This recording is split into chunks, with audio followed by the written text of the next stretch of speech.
ਵਾਹਿਗੁਰੂ ਜੀ ਕਾ ਖਾਲਸਾ ਵਾਹਿਗੁਰੂ ਜੀ ਕੀ ਫਤਿਹ। ਅੱਜ ਬੜੇ ਹੀ ਲੰਬੇ ਸਮੇਂ ਬਾਅਦ ਵੀਰ ਗੁਰਦੀਪ ਸਿੰਘ ਜੀ ਕਲਾਸ ਚਾਲੂ ਕਰ ਰਹੇ ਹਨ। ਪਹਿਲਾਂ ਕੁਝ ਨਾ ਠੀਕ ਹੋਣ ਕਰਕੇ ਲੰਬੀ ਬਿਮਾਰੀ ਤੋਂ ਔਰ ਉਸ ਤੋਂ ਬਾਅਦ ਵਿਦੇਸ਼ ਚਲੇ ਗਏ। 3 ਮਹੀਨੇ ਉੱਥੇ ਲਗਾ ਕੇ ਆਏ ਨੇ ਤੇ ਕਾਫੀ ਸਮੇਂ ਬਾਅਦ ਇਹ ਕਲਾਸ 'ਚ ਹਾਜ਼ਰੀ ਭਰ ਰਹੇ ਨੇ। ਆਨਲਾਈਨ ਵੀ ਜਿਹੜੇ ਵੀਰ ਬੈਠੇ ਨੇ ਉਹਨਾਂ 'ਚ ਵੀ ਦੋ ਤਿੰਨ ਨੇ ਪੁੱਛਿਆ ਅੱਗੇ ਕਿ ਗੁਰਦੀਪ ਸਿੰਘ ਜੀ ਨਹੀਂ ਆ ਰਹੇ, ਉਹ ਠੀਕ ਤੇ ਹੈ ਨੇ। ਮੈਂ ਉਹਨਾਂ ਨੂੰ ਕਿਹਾ ਸੀਗਾ ਵੀ ਨਹੀਂ, ਉਹ ਬਾਹਰ ਨੇ, ਜਦੋਂ ਉੱਥੇ ਆਉਣਗੇ ਜ਼ਰੂਰ ਹਾਜ਼ਰੀ ਭਰਨਗੇ। ਸੋ ਅੱਜ ਸਾਡਾ ਸੁਭਾਗ ਹੈ ਕਿ ਕਾਫੀ ਸਮੇਂ ਬਾਅਦ ਇਹ ਕਲਾਸ 'ਚ ਹਾਜ਼ਰੀ ਭਰ ਰਹੇ ਨੇ। ਇਹਨਾਂ ਨੂੰ ਜੀ ਆਇਆਂ ਆਖਦੇ ਆ ਤੇ ਬੇਨਤੀ ਕਰਦੇ ਆ ਅੱਜ ਦਾ ਸ਼ਬਦ ਜਿਹੜਾ ਹੈ ਉਹ ਆਪ ਜੀ ਨਾਲ ਸਾਂਝਾ ਕਰਨ ਜੀ। ਵਾਹਿਗੁਰੂ ਜੀ ਕਾ ਖਾਲਸਾ ਵਾਹਿਗੁਰੂ ਜੀ ਕੀ ਫਤਿਹ। अंधले अंध बिख बिखराते क्यों चाल है गुर चाली सतगुर दया करे सुख दाता हम लावे आपन पाली गुर सिख मीत चलो गुर चाली जो गुर कहे सोई भल मानो हर हर कथा निराली। जुगा जुगा टल शब्द गुरु धन धन ਸਾਹਿਬ ਸ੍ਰੀ ਗੁਰੂ ਗ੍ਰੰਥ ਸਾਹਿਬ ਜੀ ਦੀ ਪਾਵਨ ਬਾਣੀ ਗੁਰ ਇਤਿਹਾਸ ਤੇ ਗੁਰ ਸਿਧਾਂਤ ਨਾਲ ਸਾਂਝ ਪਾਉਣ ਲਈ ਗੁਰਮਤਿ ਕਲਾਸ ਵਿੱਚ ਹਾਜ਼ਰੀਆਂ ਭਰ ਰਹੀ ਗੁਰੂ ਕੀ ਸੰਗਤ ਸਿਮਰ ਫਤਿਹ ਪ੍ਰਵਾਨ ਕਰਨੀ। ਵਾਹਿਗੁਰੂ ਜੀ ਕਾ ਖਾਲਸਾ ਵਾਹਿਗੁਰੂ ਜੀ ਕੀ ਫਤਿਹ। ਗੁਰੂ ਪਰਮੇਸ਼ਰ ਜੀ ਦੀ ਰਹਿਮਤ ਬਖਸ਼ਿਸ਼ ਸਦਕਾ ਆਪ ਸੰਗਤਾਂ ਦੀਆਂ ਅਸੀਸਾਂ ਸਦਕਾ ਆਪਾਂ ਸ੍ਰੀ ਰਾਗ ਮਹੱਲਾ ਪੰਜਵਾਂ ਜੋ ਸ੍ਰੀ ਗੁਰੂ ਗ੍ਰੰਥ ਸਾਹਿਬ ਜੀ ਦੇ ਪਾਵਨ ਅੰਕ 50 ਤੇ ਸੁਭਾਇਮਾਨ ਹੈ ਉਸ ਦੇ ਵਿਚਾਰ ਰਲ ਮਿਲ ਕੇ ਕਰਨ ਦਾ ਯਤਨ ਕਰਾਂਗੇ। ਪਹਿਲਾਂ ਸ਼ਬਦ ਦਾ ਪਾਠ ਕਰ ਲੈਂਦੇ ਹਾਂ ਆਪਾਂ, ਫਿਰ ਅੱਖਰੀ ਅਰਥ ਦੇ ਨਾਲ ਹੀ ਫਿਰ ਭਾਵ ਅਰਥ ਵਿਚਾਰਾਂਗੇ ਜੀ। ਸ੍ਰੀ ਰਾਗ ਮਹਲਾ ਪੰਜਵਾਂ। ਤਿਚਰ ਵਸੈ ਸੁਹੇਲੜੀ ਜਿਚਰ ਸਾਥੀ ਨਾਲ ਜਾਂ ਸਾਥੀ ਉੱਠੀ ਚੱਲਿਆ ਤਾਂ ਧਨ ਖਾਕੂਰਾਲ ਮਨ ਬੈਰਾਗ ਭਇਆ ਦਰਸ਼ਨ ਦੇਖਣੇ ਕਾ ਚਾਉ ਧਨ ਸੋ ਤੇਰਾ ਥਾਨ ਰਹਾਉ ਜਿਚਰ ਵਸਿਆ ਕੰਤ ਘਰ ਜਿਉ ਜਿਉ ਸਭ ਕਹਾਤ ਜਾ ਉੱਠੀ ਚਲਸੀ ਕੰਤੜਾ ਤਾਂ ਕੋਈ ਨ ਪੁੱਛੈ ਤੇਰੀ ਬਾਤ ਤੇਰੀ ਅੜੈ ਸੋ ਸੇਵ ਤੂੰ ਸਾਹਰੜੈ ਸੁਖ ਵਸ ਗੁਰ ਮਿਲ ਚੱਜ ਅਚਾਰ ਸਿੱਖ ਤੁਧ ਕਦੇ ਨ ਲੱਗੈ ਦੁਖ ਸਭਨਾ ਸਹਰੇ ਵੰਜਣਾ ਸਭ ਮੁਖ ਲਾਵਣ ਹਾਰ ਨਾਨਕ ਧਨ ਸੁਹਾਗਣੀ ਜਿਨ ਸਹਿ ਨਾਲ ਪਿਆਰ ਨਾਨਕ ਧਨ ਸੁਹਾਗਣੀ ਜਿਨ ਸਹਿ ਨਾਲ ਪਿਆਰ। ਰਹਾਉ ਦਾ ਬੰਦ ਮਨ ਬੈਰਾਗ ਭਇਆ ਦਰਸ਼ਨ ਦੇਖਣਾ ਕਾ ਚਾਓ ਤਨ ਸੋ ਤੇਰਾ ਥਾਨ ਰਹਾਉ। ਸਾਹਿਬਾਂ ਨੇ ਬਾਣੀ ਵਿੱਚ ਬਹੁਤ ਸਾਰੇ ਪਾਵਨ ਬਚਨਾਂ ਵਿੱਚ ਸਾਨੂੰ ਜੀਵਾਂ ਨੂੰ ਇਸ ਮਨੁੱਖਾ ਜਨਮ ਵਿੱਚ ਆਉਣ ਦਾ ਮਨੋਰਥ ਬਹੁਤ ਹੀ ਸਪਸ਼ਟ ਸ਼ਬਦਾਂ ਵਿੱਚ ਸਮਝਾਇਆ ਕਿ ਅਸੀਂ ਉਸ ਮਾਲਿਕ ਤੋਂ ਆਪਣੇ ਕਿਰਤ ਕਰਮਾਂ ਕਰਕੇ ਵਿਛੜੇ ਹੋਏ ਹਾਂ ਔਰ ਇਹ ਅਮੋਲਕ ਅਵਸਰ ਹੈ ਮਨੁੱਖਾ ਦੇਹੀ ਵਿੱਚ ਉਸ ਮਾਲਿਕ ਨਾਲ ਇੱਕਮਿਕ ਹੋਣ ਦਾ ਔਰ ਉਸ ਮਾਲਿਕ ਨਾਲ ਮਿਲਣ ਲਈ ਪੂਰੇ ਗੁਰੂ ਦੀ ਬਖਸ਼ਿਸ਼, ਪੂਰੇ ਗੁਰੂ ਦੀ ਸ਼ਰਨ, ਪੂਰੇ ਗੁਰੂ ਦੀ ਰਹਿਨੁਮਾਈ ਚਾਹੀਦੀ ਹੈ, ਉਸ ਤੋਂ ਬਿਨਾਂ ਹੋ ਨਹੀਂ ਸਕਦਾ। ਲੇਕਿਨ ਇਹ ਜੀਵ ਦੀ ਬਦਕਿਸਮਤੀ ਹੈ ਕਿ ਜਦੋਂ ਤੱਕ ਮਾਂ ਦੇ ਗਰਭ ਵਿੱਚ ਹੁੰਦਾ ਹੈ ਤਾਂ ਜੁੜਿਆ ਹੁੰਦਾ ਹੈ। ਗੁਰੂ ਪਾਤਸ਼ਾਹ ਬਾਣੀ 'ਚ ਬਚਨ ਬਖਸ਼ਿਸ਼ ਕਰਦੇ ਨੇ, ਮਾਤ ਗਰਭ ਮੈਂ ਆਪਨ ਸਿਮਰਨ ਦੇ ਤਹਿ ਤੁਮ ਰਾਖਨ ਹਾਰੇ, ਪਾਵਕ ਸਾਗਰ ਅਥਾ ਲਹਿਰ ਮੈਂ ਤਾਰੋ ਤਾਰਨ ਹਾਰੇ। ਜਨਮ ਲੈਂਦੇ ਹੀ ਇਹ ਸੰਸਾਰ ਨਾਲ ਨਾਤਾ ਜੁੜ ਜਾਂਦਾ ਹੈ ਔਰ ਦਿਨ ਬ ਦਿਨ ਪੱਕਾ ਹੁੰਦਾ ਜਾਂਦਾ ਹੈ, ਗੂੜਾ ਹੁੰਦਾ ਜਾਂਦਾ ਹੈ। ਨਿਰੰਕਾਰ ਨਾਲੋਂ ਨਾਤਾ ਟੁੱਟ ਜਾਂਦਾ ਹੈ। ਉਹਦੇ ਨਾਲੋਂ ਟੁੱਟਣਾ ਹੀ ਸਭ ਤੋਂ ਵੱਡਾ ਦੁੱਖ ਹੈ। ਸਾਹਿਬ ਬਖਸ਼ਿਸ਼ ਕਰਦੇ ਨੇ ਬਾਣੀ 'ਚ ਕਿ ਉਹਦੇ ਨਾਲ ਜੁੜ ਜਾਣਾ, ਪ੍ਰੀਤ ਬਣ ਜਾਣੀ, ਇਸ ਤੋਂ ਵੱਡਾ ਸੁੱਖ ਆਨੰਦ ਖੇੜਾ ਸੰਸਾਰ ਵਿੱਚ ਕੋਈ ਨਹੀਂ। ਸੋ ਸਾਹਿਬ ਇੱਥੇ ਬਖਸ਼ਿਸ਼ ਕਰ ਰਹੇ ਨੇ ਕਿ ਇਸ ਸ਼ਬਦ ਵਿੱਚ ਜਿਹੜਾ ਸਾਰ ਹੈ, ਉਪਦੇਸ਼ ਹੈ ਵੀ ਇਹ ਮਨੁੱਖਾ ਦੇਹੀ ਦੇ ਵਿੱਚ ਜਦੋਂ ਤੱਕ ਅਸੀਂ ਜਿਉਂਦੇ ਹਾਂ, ਪਰਮਾਤਮਾ ਦਾ ਜਿਹੜੀ ਅੰਸ਼ ਹੈ, ਜਿਹਨੂੰ ਅਸੀਂ ਆਤਮਾ ਕਹਿ ਦਿੰਦੇ ਹਾਂ, ਪਰਮਾਤਮਾ ਜਿੰਦ, ਉਹ ਨਾਲ ਹੈ ਤਾਂ ਇਹ ਸਰੀਰ ਹੈ, ਨਹੀਂ ਤਾਂ ਮਿੱਟੀ ਹੈ। ਤੇ ਜਿਹਨੂੰ ਇਹ ਸਮਝ ਆ ਗਈ ਤੇ ਜਿਹਦੇ ਮਨ ਵਿੱਚ ਉਹਨੂੰ ਮਿਲਣ ਦਾ ਚਾਅ, ਤਾਂਘ, ਪ੍ਰੀਤ ਪੈਦਾ ਹੋ ਗਈ ਤੇ ਗੁਰੂ ਦੇ ਨਾਲ ਪੂਰੇ ਨਾਲ ਮਿਲਾਪ ਹੋ ਗਿਆ, ਗੁਰੂ ਦੀ ਬਖਸ਼ਿਸ਼ ਸਦਕਾ, ਪੂਰੇ ਸਤਿਗੁਰੂ ਦੀ ਬਖਸ਼ਿਸ਼ ਸਦਕਾ ਜਿਹਦੇ ਹਿਰਦੇ ਵਿੱਚ ਮਾਲਕ ਵਸਿਆ ਸਾਰਿਆਂ ਦੇ, ਪ੍ਰਗਟ ਹੋ ਗਿਆ। ਕਹਿੰਦੇ ਉਹ ਉਹਨਾਂ ਦਾ ਜੀਵਨ ਯਾਤਰਾ ਸਫਲ ਹੈ, ਨਹੀਂ ਤਾਂ ਇਹ ਗੇੜ ਮੁੜ ਕੇ ਜਨਮ ਮਰਨ ਦਾ ਫਿਰ ਲੱਗਾ ਹੀ ਰਹਿਣਾ। ਮਨ ਬੈਰਾਗ ਭਇਆ, ਬੈਰਾਗ ਦਾ ਭਾਵ ਇੱਥੇ ਮਨ 'ਚ ਪ੍ਰੇਮ, ਉਤਸ਼ਾਹ, ਉਮਾਹ ਪੈਦਾ ਹੋਇਆ ਉਸ ਮਾਲਿਕ ਦੇ ਦੀਦਾਰ ਕਰਨ ਦਾ ਜਿਹੜਾ ਅੰਦਰ ਹੀ ਬੈਠਾ। ਸਾਹਿਬਾਂ ਨੇ ਇਹ ਬਾਣੀ 'ਚ ਬਹੁਤ ਸਾਰੇ ਸਪਸ਼ਟ ਬਚਨਾਂ ਸਮਝਾਇਆ ਕਿ ਜਿਹੜੇ ਮਨੁੱਖ ਬਾਹਰ ਲੱਭਦੇ ਦੇਹੀ ਤੋਂ ਭੁੱਲੇ ਨੇ, ਭਟਕੇ ਨੇ, ਸਭ ਕਿਛ ਘਰ ਮੈਂ ਬਾਹਰ ਨਾਹੀ, ਬਾਹਰ ਟੋਲੇ ਸੋ ਪਰਮ ਭੁਲਾਈ। ਮਿਸਾਲਾਂ ਵੀ ਸਾਹਿਬਾਂ ਨੇ ਬਹੁਤ ਸਾਰੀਆਂ ਦਿੱਤੀਆਂ ਨੇ, ਵੀ ਜਿਵੇਂ ਹਿਰਨ ਦੇ ਧੁੰਨੀ ਵਿੱਚ ਕਸਤੂਰੀ ਹੁੰਦੀ ਹੈ, ਉਹ ਲੱਭਦਾ ਬਾਹਰ ਹੈ, ਭੁੱਲਾ ਹੋਇਆ, ਸੋ ਉਹ ਜਿੰਦ ਪਰਮੇਸ਼ਰ ਦਾ ਅੰਸ਼ ਸਾਰੇ ਜੀਵਾਂ ਵਿੱਚ ਹੈ, ਚਾਹੇ ਉਹ ਕੀੜੇ ਮਕੌੜੇ ਨੇ, ਪਸ਼ੂ ਪਕਸ਼ੀ ਨੇ, ਜਾਂ ਮਨੁੱਖ ਨੇ, ਜਾਂ ਬਨਸਪਤੀ ਹੈ ਜਿਹੜੀ ਜੀਵਤ ਹੈ, ਉਹਨਾਂ ਵਿੱਚ ਵੀ ਸਾਰੇ ਨੇ। ਬਾਣੀ 'ਚ ਸਾਹਿਬਾਂ ਨੇ ਬਚਨ ਬਹੁਤ ਸਾਰੇ ਪਾਵਨ ਉਪਦੇਸ਼ਾਂ ਰਾਹੀਂ ਸਾਨੂੰ ਸਮਝਾਇਆ। ਸਭੈ ਘਟ ਰਾਮ ਬੋਲੇ, ਰਾਮਾ ਬੋਲੇ, ਰਾਮ ਬਿਨਾ ਕੋ ਬੋਲੇ ਰੇ। ਏਕਲ ਮਾਟੀ, ਉਹ ਜਿਹੜੇ ਪੰਜ ਤੱਤਾਂ ਦੇ ਸਰੀਰ ਬਣੇ ਨੇ ਉਹ ਵੀ ਇੱਕੋ ਹੀ ਹੈ। ਏਕਲ ਮਾਟੀ ਕੁੰਚਰ ਚੀਟੀ, ਕੁੰਚਰ ਹਾਥੀ ਇੰਨੇ ਵੱਡੇ ਆਕਾਰ ਵਾਲਾ, ਕੀੜੀ ਇੱਕ ਨਿੱਕੇ ਜਿਹੇ ਆਕਾਰ ਵਾਲੀ, ਸਰੀਰ ਦਾ ਕੋਈ ਕੰਪੈਰੀਜ਼ਨ ਨਹੀਂ ਹੈ, ਲੇਕਿਨ ਉਹਨਾਂ ਪੰਜਾਂ ਤੱਤਾਂ ਦਾ ਸਰੀਰ ਕੀੜੀ ਦਾ ਬਣਿਆ, ਉਹਨਾਂ ਪੰਜਾਂ ਤੱਤਾਂ ਦਾ ਹਾਥੀ ਦਾ ਬਣਿਆ, ਤੇ ਜਿਹੜੀ ਉਹਦੇ 'ਚ ਜਿੰਦ ਹੈ, ਦੋਨਾਂ 'ਚ ਆਤਮਾ ਦਾ ਅੰਸ਼ ਹੈ ਪਰਮਾਤਮਾ ਦਾ, ਉਹ ਵੀ ਦੋਨਾਂ ਵਿੱਚ ਉਹਦੀ ਹੀ ਹੈ।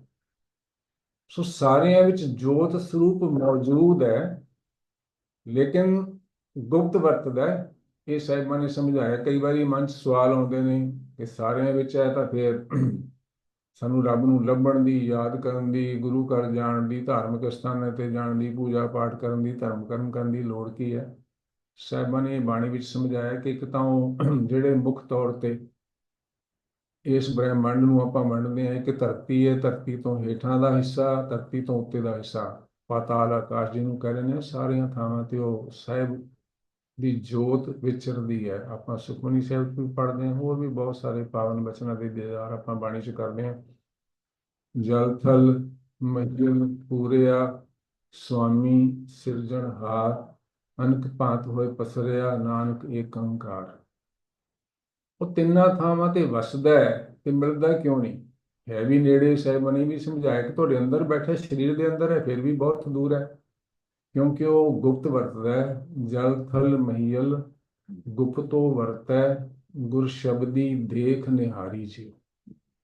ਉਹ ਗੁਪਤ ਤੋਂ ਪ੍ਰਗਟ ਹੋਣ ਲਈ ਸ਼ਬਦ ਦੀ ਟੇਕ ਚਾਹੀਦੀ ਹੈ, ਸ਼ਬਦ ਦਾ ਆਸਰਾ ਚਾਹੀਦਾ ਹੈ, ਸ਼ਬਦ ਦੀ ਕਮਾਈ ਚਾਹੀਦੀ ਹੈ, ਸ਼ਬਦ ਨਾਲ ਇਕਮਿਕਤਾ ਚਾਹੀਦੀ ਹੈ, ਪ੍ਰਗਟ ਹੋ ਜਾਂਦਾ ਹੈ।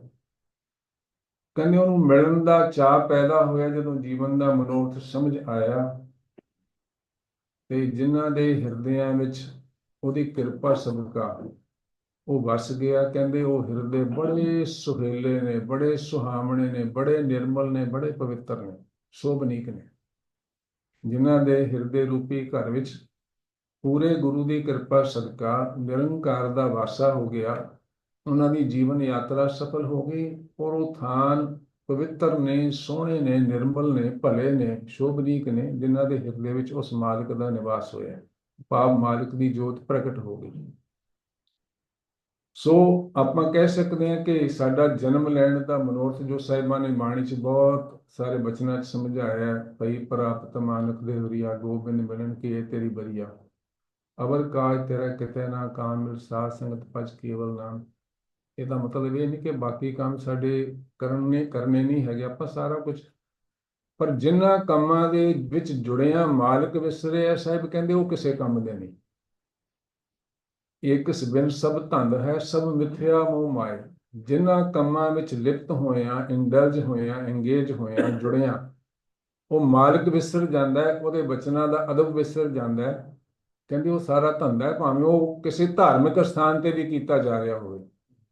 ਸੋ ਉਸ ਮਾਲਕ ਦੀ ਯਾਦ ਬਣੀ ਰਹਿਣੀ, ਉਹਦੇ ਬਚਨਾਂ ਦਾ ਅਦਬ ਬਣਿਆ ਰਹਿਣਾ, ਔਰ ਜੀਵਨ ਉਹਦੇ ਬਚਨਾਂ ਦੇ ਅਦਬ ਦੇ ਵਿੱਚ ਤੁਰਨਾ, ਇਹ ਜੀਵਨ ਦੀ ਯਾਤਰਾ ਸਫਲ ਕਰਨ ਦੀ ਜੁਗਤ ਜੋ ਸਾਹਿਬਾਂ ਨੇ ਸਾਨੂੰ ਬਖਸ਼ਿਸ਼ ਕੀਤੀ ਹੈ। ਤੇ ਸਾਹਿਬ ਸਮਝਾ ਰਹੇ ਨੇ ਪਹਿਲੀ ਪੰਕਤੀ ਵਿੱਚ, ਤਿਚਰ ਵਸੈ ਸੁਹੇਲੜੀ, ਜਿਚਰ ਸਾਥੀ ਨਾਲ, ਜਾਂ ਸਾਥੀ ਉੱਠੀ ਚੱਲਿਆ ਤਾਂ ਤਨ ਖਾਕੂ ਲਾਲ। ਸੁਹੇਲੜੀ ਦਾ ਭਾਵ ਹੈ ਸੁਖੀ। ਤਿਚਰ ਤਦੋਂ ਤੱਕ, ਵਸੈ ਵਸੇਂਗੀ, ਜਿਚਰ ਜਦੋਂ ਤੱਕ ਉਹ ਜਿੰਦ ਰੂਪੀ ਆਤਮਾ ਨਾਲ ਹੈ ਸਰੀਰ ਦੇ ਵਿੱਚ, ਸਰੀਰ ਰੂਪੀ ਘਰ ਦੇ ਵਿੱਚ, ਕਹਿੰਦੀ ਉਦੋਂ ਤੱਕ ਸੁਖੀ ਹੈ। ਭਾਵ ਜਦੋਂ ਤੱਕ ਜੋਤ ਪ੍ਰਗਟ ਹੋਈ ਹੈ, ਉਸ ਮਾਲਕ ਦੀ ਮੌਜੂਦਗੀ ਦਾ ਅਹਿਸਾਸ ਹੈ, ਔਰ ਉਹਦੀ ਮੌਜੂਦਗੀ ਦੇ ਅਹਿਸਾਸ, ਭਰੋਸੇ, ਵਿਸ਼ਵਾਸ ਦੇ ਵਿੱਚ ਜਿਉਂਦੇ, ਕਹਿੰਦੇ ਉਦੋਂ ਤੱਕ ਸੁਖੀ ਹੈ।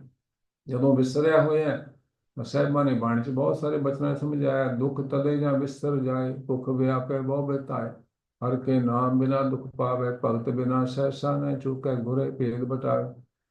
ਜਾਂ ਸਾਥੀ ਉੱਠੀ ਚੱਲਿਆ, ਜਦੋਂ ਜਿੰਦ ਚਲੇਗੀ, ਸਰੀਰ ਨੂੰ ਤਿਆਗ ਦਿੱਤਾ, ਤਾਂ ਕਹਿੰਦੀ ਇਹ ਜਿਹੜਾ ਸਰੀਰ ਹੈ ਖਾਕ ਮਿੱਟੀ ਹੋ ਜਾਣਾ, ਇਹ ਰੱਖਣ ਜੋਗਾ ਵੀ ਨਹੀਂ ਰਹਿਣਾ, 2-4 ਦਿਨ ਰੱਖਣ ਜੋਗਾ ਵੀ ਨਹੀਂ ਰਹਿੰਦਾ, ਅਸੀਂ ਸਾਰੇ ਜਾਣਦੇ ਹਾਂ। ਔਰ ਜਿੰਦ ਨੇ ਜਾਣਾ ਸਾਰੇ ਘਰਾਂ ਚੋਂ ਹੈ, ਜੋ ਆਪਾਂ ਆਖਰੀ ਪੰਕਤੀ 'ਚ ਪੜਾਂਗੇ, ਸਭਨਾ ਸਹੁਰੇ ਵੰਜਣਾ, ਸਭ ਮੁਕਲਾਵਣ ਹਾਲ।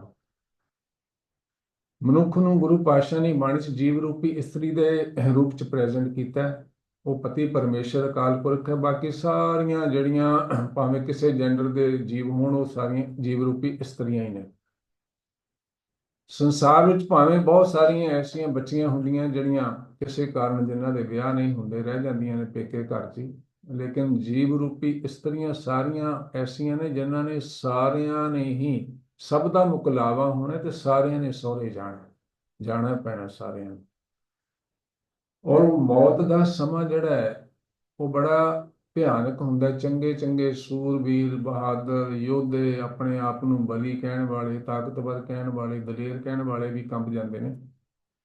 ਬਾਬਾ ਫਰੀਦ ਜੀ ਨੇ ਬੜਾ ਸੁੰਦਰ ਨਕਸ਼ਾ ਖਿੱਚਿਆ, ਉਹਦਾ ਆਪਾਂ ਵਚਨ ਪੜ੍ਹਦੇ ਹਾਂ ਵੀ, ਜਦੋਂ ਉਹਨੇ ਜਿੱਤ ਦਿਹਾੜੇ ਧਨਵਰੀ ਸਾਹੇ ਲਏ ਲਿਖਾਏ, ਮਲਕ ਜੇ ਕੰਨੀ ਸੁਣੀ ਦਾ ਮੂੰਹ ਦੇ ਖਾਲੇ ਆਏ, ਜਿੰਦ ਨੇ ਮਾਣੀ ਕੱਢੀਏ ਹੱਡਾਂ ਕੂ ਕੜਕਾਏ।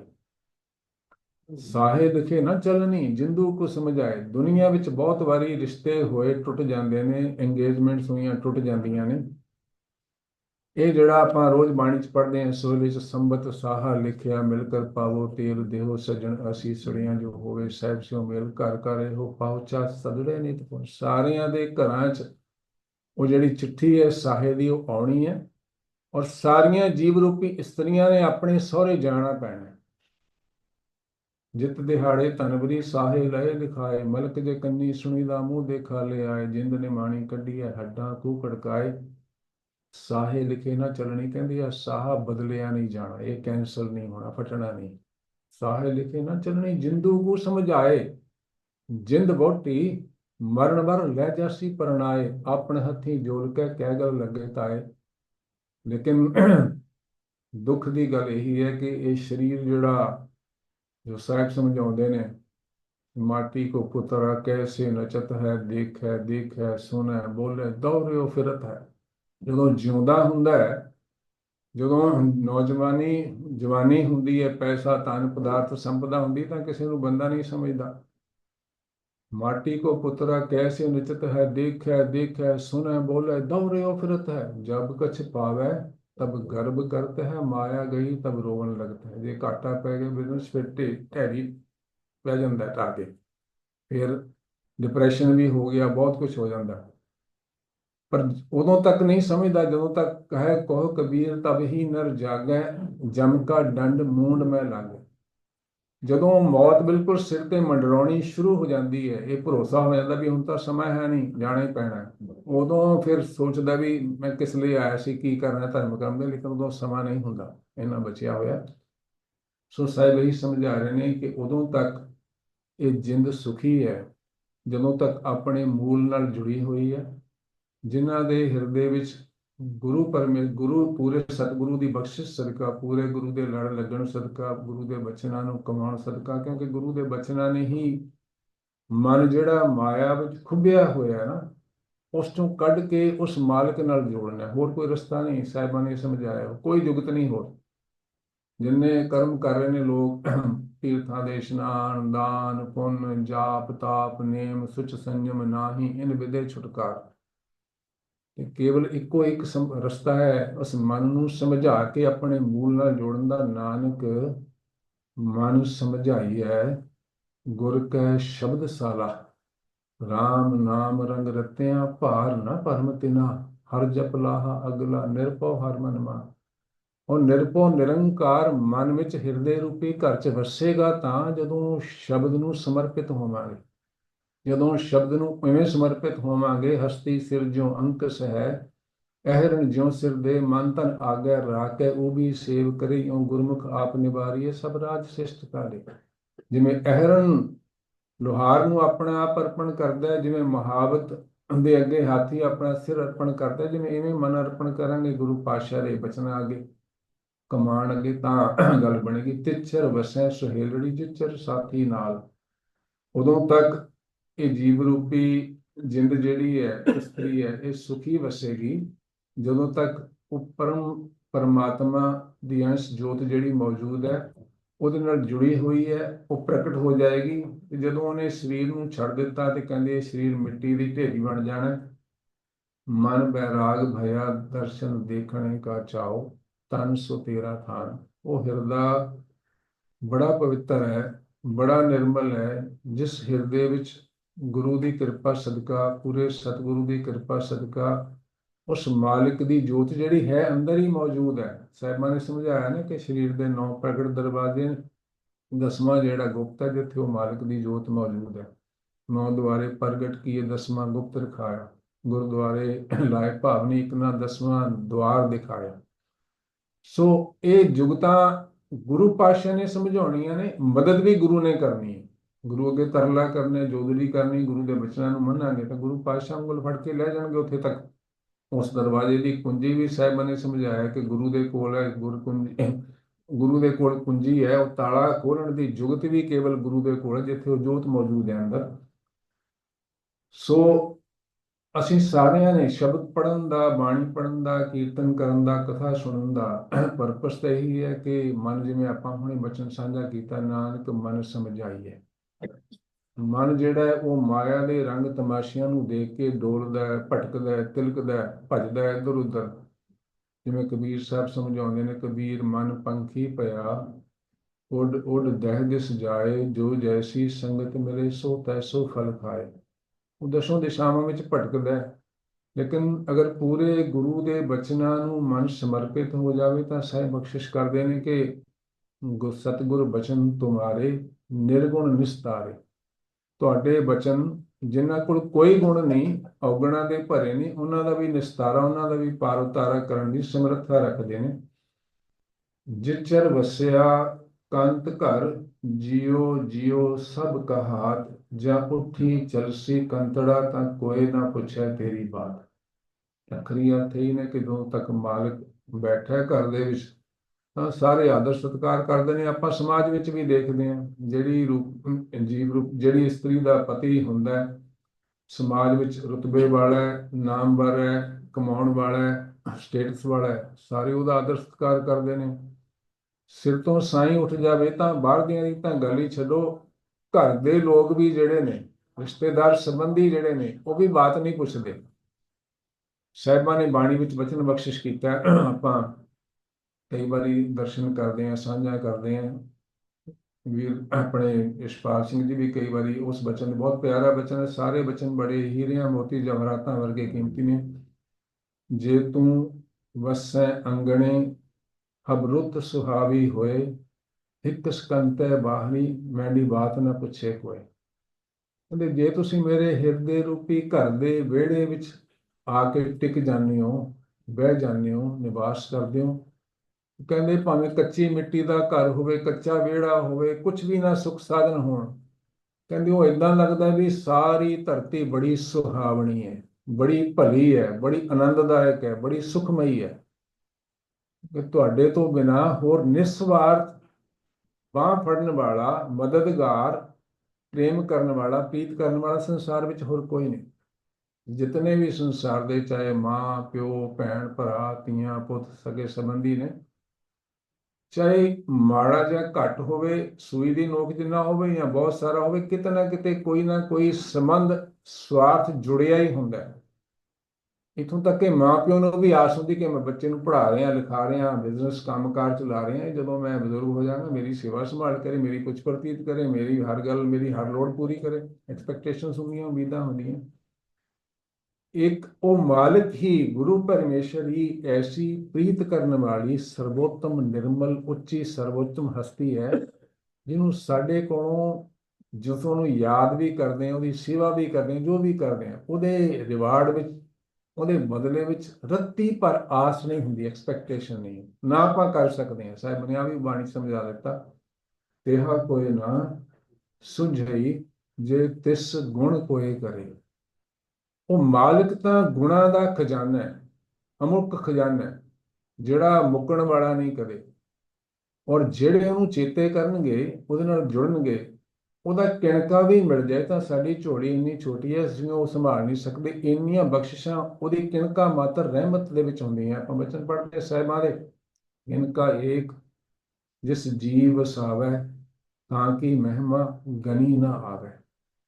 ਔਰ ਉਹ ਬਖਸ਼ਿਸ਼ਾਂ ਕਰਦਾ ਹੈ, ਉਹ ਰਹਿਮਤਾਂ ਕਰਦਾ ਹੈ, ਉਹਦਾ ਸੁਭਾਅ ਏਦਾਂ ਹੈ। ਸਤਿਗੁਰ ਗੁਣੀ ਨਿਧਾਨ ਹੈ, ਗੁਣ ਕਰ ਬਖਸ਼ੇ ਅਵਗਣਿਆਰੇ।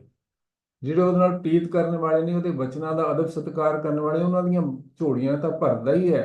ਨਾਨਕ ਨਿਰਗੁਣ ਗੁਣ ਕਰੇ, ਗੁਣਵੰਤਿਆਂ ਗੁਣ ਦੇ। ਜਿਹੜੇ ਔਗਣਾਂ ਦੇ ਭਰੇ ਵੀ ਜਿਹੜੇ ਢਹਿ ਪੈਂਦੇ ਨੇ, ਖਿਮਾ ਮੰਗ ਲੈਂਦੇ ਨੇ, ਉਹਦੇ ਅੱਗੇ ਤਰਲਾ ਕਰਦੇ ਨੇ, ਉਹਨਾਂ ਤੇ ਵੀ ਬਖਸ਼ਿਸ਼ਾਂ ਕਰ ਦਿੰਦਾ। ਐਸੇ ਵੱਡੇ ਵਿਸ਼ਾਲ ਜਿਗਰੇ ਵਾਲਾ, ਹਿਰਦੇ ਵਾਲਾ, ਦਿਆਲੂ, ਕਿਰਪਾਲੂ ਸੁਭਾਅ ਦਾ ਮਾਲਿਕ ਗੁਰੂ ਪਰਮੇਸ਼ਰ ਨੇ।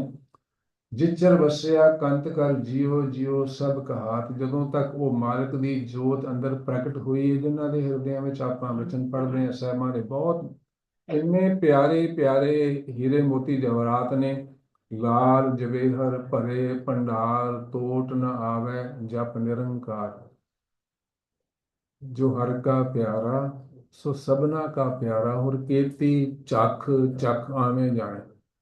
ਸੰਸਾਰ ਦੇ ਪੈਰਾਮੀਟਰ ਸੇ, ਸੰਸਾਰ ਦੀ ਯਾਰਡਸਟਿਕ ਦੇ, ਕੋਈ ਅਰਬਾਪਤੀ, ਖਰਬਾਪਤੀ, ਕੋਈ ਰਾਜਾ ਪਰਾਕਰਮੀ, ਕੋਈ ਕਿੰਨਾ ਵੱਡਾ ਕੁਝ ਵੀ ਹੋ ਜਾਵੇ, ਅਗਰ ਉਹ ਪਰਮੇਸ਼ਰ ਦੀ, ਗੁਰੂ ਪਰਮੇਸ਼ਰ ਦੀ ਨਜ਼ਰ ਵਿੱਚ ਉਹ ਕਬੂਲ ਨਹੀਂ ਹੈਗਾ, ਆਪਣੀ ਕਰਨੀ ਉਹਦੀ ਇਹੋ ਜਿਹੀ ਨਹੀਂ ਹੈਗੀ, ਤਾਂ ਸਾਹਿਬ ਬਖਸ਼ਿਸ਼ ਕਰਦੇ ਨੇ, ਜੇ ਕੋ ਨਾਉ ਧਰਾਏ ਵੱਡਾ, ਸਾਧ ਕਰੇ ਮਨ ਭਾਣੇ, ਖਸਮੈ ਨਦਰੀ ਕੀੜਾ ਆਵੇ, ਜੇਤੇ ਚੁਗੇ ਦਾਣੇ। ਕਹਿੰਦੇ ਜ਼ਮੀਨ ਤੇ ਰੇਂਗਣ ਵਾਲੇ ਨਿੱਕੇ ਮੋਟੇ ਕੀੜਿਆਂ ਮਕੌੜਿਆਂ ਤੋਂ ਵੱਧ ਹਸਤੀ ਨਹੀਂ ਗੁਰੂ ਪਰਮੇਸ਼ਰ ਦੀ ਨਜ਼ਰ 'ਚ, ਉਸ ਰਾਜੇ ਮਹਾਰਾਜੇ ਦੀ ਵੀ, ਪ੍ਰਕਰਮੀ ਦੀ, ਧਨਾੜ ਦੀ ਵੀ। ਸੋ ਉੱਥੇ ਕਸਵੱਟੀ ਇਹ ਨਹੀਂ ਹੈ ਕਿ ਤੁਸੀਂ ਕਮਾਇਆ ਕੀ, ਤੁਹਾਡਾ ਰੁਤਬਾ ਕੀ ਸੀ, ਕਿਸ ਕੁਲ ਗੋਤ ਜਾਤ ਵਿੱਚ ਪੈਦਾ ਹੋਏ, ਐਜੂਕੇਸ਼ਨ ਕੀ ਹੈ ਤੁਹਾਡੀ, ਕੁਛ ਨਹੀਂ ਹੈ ਉੱਥੇ। ਤਾਂ ਉੱਥੇ ਸੱਚੇ ਹੀ ਸੱਚ ਨਿਬੜੇ, ਚੁਣ ਵਖ ਕੱਢੇ ਜਜਮਾਲਿਆ, ਥਾਮ ਨਾ ਪਾਇਨ ਕੂੜਿਆਰ, ਮੁਕਾਲੇ ਦੋਜਕ ਚਾਲਿਆ, ਤੇਰੇ ਨਾਏ ਰੱਤੇ ਸੇ ਜਿਣ ਗਏ, ਹਾਰ ਗਏ ਸੇ ਠੱਗਣ ਵਾਲਿਆ। ਇਸ ਜੀਵਨ ਦੀ ਬਾਜੀ ਨੂੰ ਜਿਣ ਗਏ ਭਾਵ ਜਿੱਤ ਕੇ ਜੇਤੂਆਂ ਵਾਂਗ ਅਦਬ ਸਤਿਕਾਰ ਨਾਲ ਸਿਰ ਉੱਚਾ ਕਰਕੇ ਉਹਦੇ ਦਰ ਕਰਤੇ, ਉਹੀ ਕਬੂਲ ਹੋਣਗੇ ਜਿਹੜੇ ਉਹਦੇ ਨਾਮ ਦੇ ਵਿੱਚ ਰੰਗੇ ਸੀ, ਜਿਹੜੇ ਗੁਰੂ ਦੇ ਬਚਨਾਂ ਨੂੰ ਕਮਾ ਰਹੇ ਸੀ। ਜਿਚਰ ਵਸਿਆ ਕੰਤ ਕਰ ਜਿਉ ਜਿਉ ਸਭ ਕਹਾਤ। ਸੋ ਸਾਰੇ ਉਹਦਾ ਅਦਬ ਸਤਿਕਾਰ ਕਰਦੇ ਨੇ। ਆਪਾਂ ਇਹ ਵੀ ਬਚਨ ਪੜ੍ਹਦੇ ਹਾਂ, ਸੱਚਾ ਮਾਰਗ ਚੱਲਦੇ ਹਾਂ ਉਸਤਤ ਕਰੇ ਜਹਾਂ। ਜੇ ਗੁਰੂ ਦੇ ਬਚਨਾਂ ਨੂੰ ਕਮਾਉਂਦੇ ਹੋ, ਗੁਰੂ ਦੇ ਦੱਸੇ ਰਾਹ ਤੇ ਤੁਰਦੇ ਹੋ, ਜੇ ਉਸ ਮਾਲਕ ਨਾਲ ਪ੍ਰੀਤ ਬਣੀ ਹੋਈ ਹੈ, ਤਾਂ ਇੱਥੇ ਵੀ ਸ਼ੋਭਾ, ਉਹਦੇ ਦਰ ਤੇ ਤਾਂ ਸ਼ੋਭਾ ਹੋਣੀ ਹੈ। ਜਾਂ ਉੱਠੀ ਚਲਸੀ ਕੰਤੜਾ ਤਾਂ ਕੋਈ ਨਾ ਪੁੱਛੇ ਤੇਰੀ ਬਾਤ। ਕਹਿੰਦੇ ਸਰੀਰ ਚੋਂ ਜਦੋਂ ਜਿੰਦ ਚਲੇ ਗਈ ਤਾਂ ਫਿਰ ਇਹ ਮਿੱਟੀ ਦੀ ਢੇਰੀ ਹੈ। ਭਾਵੇਂ ਉਹ ਲੱਖਾਂ ਦੇ ਕੱਪੜੇ ਪਹਿਨਦਾ ਸੀ, ਭਾਵੇਂ ਉਹ ਅਰਬਾਂ ਦੀ ਜਵੈਲਰੀ ਪਹਿਨਦਾ ਸੀ, ਖਰਬਾਂ ਦੀ, ਭਾਵੇਂ ਉਹ ਸੋਨੇ ਦੇ ਚਾਂਦੀ ਦੇ ਭਾਂਡਿਆਂ ਵਿੱਚ ਖਾਂਦਾ ਸੀ, ਚਾਹੇ ਸੋਨੇ ਦੇ ਮਹਿਲਾਂ ਵਿੱਚ ਰਹਿੰਦਾ ਸੀ, ਉਸ ਮਾਲਿਕ ਦੀ ਜੋਤ ਦੇ ਰੁਖਸਤ ਹੋਣ ਤੋਂ ਬਾਅਦ ਸਭ ਦਾ ਸਰੀਰ ਮਿੱਟੀ ਦੀ ਢੇਰੀ ਹੀ ਹੈ। ਸਾਹਿਬਾਂ ਨੇ ਤਾਂ, ਬਾਬਾ ਫਰੀਦ ਜੀ ਨੇ ਤਾਂ, ਜਿਹੜੇ ਆਪਾਂ ਮਹਿਲ ਮਾੜੀਆਂ ਵੀ ਜਿਹੜੇ ਲੋਕ ਬੇਈਮਾਨੀ ਠੱਗੀਆਂ ਵਲਛਲ ਕਰਕੇ ਬਣਾਉਂਦੇ ਨੇ, ਉਹਨਾਂ ਬਾਰੇ ਵੀ ਬਚਨ ਬਖਸ਼ਿਸ਼ ਕਰ ਦਿੱਤਾ। ਫਰੀਦਾ ਕੋਠੇ ਮੰਡਪ ਮਾੜੀਆਂ ਏਤ ਨਾ ਲਾਏ, ਚਿੱਤ ਮਿੱਟੀ ਪਈ ਅਤੋਲਮੀ ਕੋਏ ਨਾ ਹੋਸੀ ਮਿੱਟੀ। ਬੜੀਆਂ ਬੜੀਆਂ ਸਿਵਲਾਈਜੇਸ਼ਨਸ ਜਿਹੜੀਆਂ ਖਤਮ ਹੋਈਆਂ, ਖੰਡਰ ਬਣੀਆਂ ਖੜੀਆਂ ਨੇ, ਜਿੱਥੇ ਬੜੇ ਬੜੇ ਰਾਜਿਆਂ ਮਹਾਰਾਜਿਆਂ ਦੇ ਅੱਗੇ ਪਿੱਛੇ ਲੋਕ ਨੱਚਦੇ ਸੀ, ਭੱਜਦੇ ਸੀ, ਉਹਨਾਂ ਤੋਂ ਡਰਦੇ ਸੀ। ਸੋ ਉਸ ਮਾਲਕ ਦੇ ਦਰ ਤੇ ਤਾਂ ਆਪਾਂ ਹੋਰ ਵੀ ਬਹੁਤ ਪਿਆਰੇ ਬਚਨ ਸਾਂਝੇ ਕੀਤੇ ਨੇ ਕਈ ਵਾਰੀ, ਕਿ ਇੱਥੇ ਤਾਂ ਇੱਕ ਟੁੱਟੀ ਜਿਹੀ ਕੁੱਲੀ ਵਿੱਚ ਰਹਿਣ ਵਾਲਾ, ਉਸ ਮਾਲਕ ਦੀ ਬੰਦਗੀ ਨਾਲ ਜੁੜਿਆ ਹੋਇਆ, ਉਹ ਰਾਜਿਆਂ ਮਹਾਰਾਜਿਆਂ ਤੋਂ ਕਿਤੇ ਵੱਡਾ ਅਦਬ ਸਤਿਕਾਰ ਵਾਲਾ ਗੁਣੀ ਉਹਦੇ ਦਰ ਧਰ ਤੇ ਗਿਣਿਆ ਜਾਂਦਾ ਹੈ। ਭਲੀ ਸੁਹਾਵੀ ਛਾਪਰੀ ਜਾਂ ਮੈਂ ਗੁਣ ਗਾਏ, ਕਿਤੇ ਕੰਮ ਨਾ ਧੌਲ ਹਰ ਜਿਤ ਹਰ ਬਿਸਰਾਏ। ਕਹਿੰਦੇ ਉਹ ਕੱਚੀ ਕਾਨਿਆਂ ਦੀ ਤੀਲਿਆਂ ਦੀ ਕੁੱਲੀ ਬੜੀ ਚੰਗੀ ਹੈ, ਭਲੀ ਉਹਨਾਂ ਮਹਿਲ ਮਾੜੀਆਂ ਨਾਲੋਂ, ਜਿਹਦੇ ਚ ਰਹਿਣ ਵਾਲਾ ਉਸ ਮਾਲਕ ਨਾਲ ਜੁੜਿਆ ਹੋਇਆ, ਉਹਦੀ ਬੰਦਗੀ ਨਾਲ ਜੁੜਿਆ ਹੋਇਆ, ਉਹਦੀ ਸਿਫਤ ਸਲਾਹ ਨਾਲ ਜੁੜਿਆ, ਤੇ ਉਹ ਮਹਿਲ ਮਾੜੀਆਂ ਵੀ ਕਿਸੇ ਕੰਮ ਦੇ ਨਹੀਂ। ਸਾਹਿਬਾਂ ਨੇ ਤਾਂ ਬਾਣੀ ਚ ਕਹਿ ਦਿੱਤਾ, ਉਹ ਤਾਂ ਬਿਲਕੁਲ ਸ਼ਮਸ਼ਾਨ ਦੀ ਤਰ੍ਹਾਂ ਉਜਾੜ ਨੇ, ਬੀਆਬਾਨ ਭਿਆਨਕ ਡਰਾਉਣੇ ਨੇ। ਜੈ ਕਰ ਸਾਧਨ ਸੀਵੀਏ ਹਰ ਕੀ ਪੂਜਾ ਨਾਏ, ਤੇ ਕਰ ਮਰਹਟ ਸਾਰ ਕੇ ਭੂਤ ਵਸੈ ਤਿਨ ਮਾਏ। ਕਹਿੰਦੇ ਉਹਨਾਂ 'ਚ ਰਹਿਣ ਵਾਲੇ ਦੁਨੀਆ ਦੀ ਨਜ਼ਰ 'ਚ ਕਿੰਨੇ ਵੱਡੇ ਹੋਣ, ਕਿੰਨੇ ਸੋਹਣੇ ਹੋਣ, ਕਿੰਨੇ ਰੁਤਬਿਆਂ ਵਾਲੇ ਹੋਣ, ਉਸ ਨਿਰੰਕਾਰ ਗੁਰੂ ਪਰਮੇਸ਼ਵਰ ਦੀ ਨਜ਼ਰ 'ਚ ਅਗਰ ਉਹ ਵਿਸਰਿਆ ਹੋਇਆ ਰੱਬ, ਤਾਂ ਉਹ ਭੂਤਾਂ ਪ੍ਰੇਤਾਂ ਵਰਗੇ ਨੇ, ਤੇ ਉਹਨਾਂ ਦੇ ਕਰ ਸ਼ਮਸ਼ਾਨਾਂ ਦੀ ਤਰ੍ਹਾਂ ਨੇ, ਸੋਹਣੇ ਨਹੀਂ ਹੈਗੇ, ਭਿਆਨਕ ਨੇ।